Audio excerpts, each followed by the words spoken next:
तबारक व ताला उसके मुतालिक मुझे हक कहने और आप सबको हक सुनकर उस पर अमल करने और उसे आम करने की तौफीक अता फरमाए। बहसियत मुसलमान हमारा ये बुनियादी अकीदा है कि मरने के बाद हमें उठाया जाएगा। ये अकीदा इतना वाज़ेह है कि तकरीबन 70% कुरान इसी की वजाहत कर रहा है। तकरीबन कुरान मुकद्दस का 1/3 हिस्सा,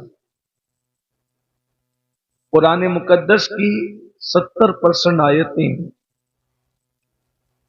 इस अकीदे आखिरत के बारे में बार बार इसको दोहरा रहा है।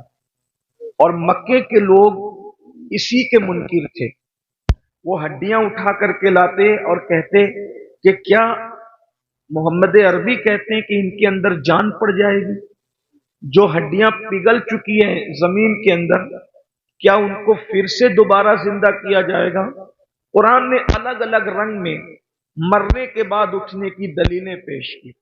एक मकाम पर तो ये फरमाया कि जिसने पहली मर्तबा पैदा किया उसको दूसरी मर्तबा पैदा करने में क्या हर्ज है?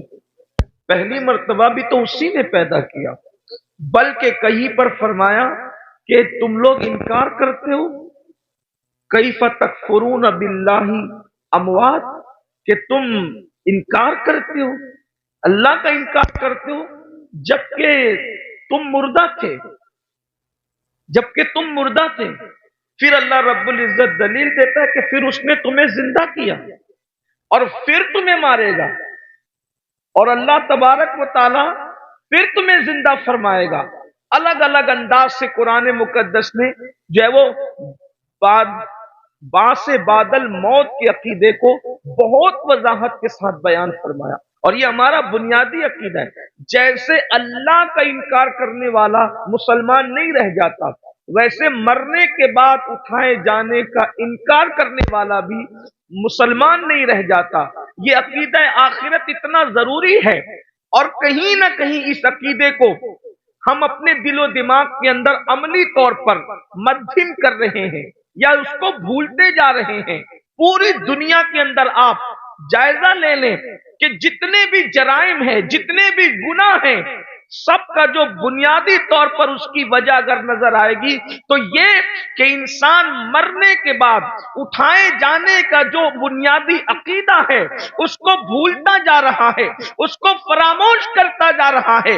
अगर दुनिया के अंदर बदकारी आम हो रही है तो कहीं ना कहीं सबसे बड़ी वजह यह है कि मरने के बाद उठना और उठने के बाद जवाब देना, उसका अकीदा कहीं ना कहीं दिलों के अंदर मद्दिम पड़ता जा रहा है। इसलिए कि जब एक इंसान ये सोच ले, अल्लाह अकबर, सिर्फ एक छोटा सा बच्चा ये सोच ले कि मेरे इम्तिहान होने वाले हैं, तो बच्चा भी बुजुर्गों से मिलता है। वो बच्चा जिसका पूरा अकीदतों का महवर चॉकलेट है, जिसकी पूरी मोहब्बतों का महवर खिलौना है, लेकिन जब इम्तिहानात के दिनों में मिलता है तो अपने बुजुर्गों को कहता है दुआ करिए कि मैं पास हो जाऊं, दुआ करिए कि मुझे कामयाबी मिल जाए। मुझे बताएं, अगर इम्तिहान पर यकीन एक छोटे से बच्चे को हो जाए तो वो बच्चा भी उसकी फिक्र करने लगता है कि नतीजा क्या आएगा। मुसलमानों बताओ तो सही, अगर बच्चे को इम्तिहान का यकीन हो जाए और फेल होने और पास होने के फवायद और नुकसानात पता चल जाए तो वो बच्चा पूरी ताकत झोंक देता है कि मैं किसी तरह से इम्तिहान में कामयाब हो जाऊं। छोटे बच्चे इम्तिहान के दिनों में खेलना कूदना छोड़ देते हैं, रातों को स्टडी करने लगते हैं, रात जगना शुरू कर देते हैं। अल्लाह अकबर, क्या हम अपने बच्चों से भी गैर गुजरे हो गए? उन्हें इम्तिहान के ख्याल ने खेलने से बाज रखा है, उन्हें इम्तिहान के ख्याल ने कूदने से बाज रखा है, उन्हें इम्तिहान के ख्याल ने सोने से बाज रखा है। मुसलमानों, अपना भी तो एक इम्तिहान होने वाला है और इम्तिहान लेने वाला एग्जामिनर कौन है? वो अल्लाह रब्बुल इज्जत है और वो खुद फरमाता है अया सबुल इंसानु अय्युत्रका सुदा, क्या इंसान ये तसव्वुर करता है कि उससे हिसाब नहीं लिया जाएगा? नहीं नहीं, बल्कि इंसान उससे हिसाब लिया जाएगा। अल्लाह अकबर, अंदाजा फरमाए। और हिसाब कौन اللہ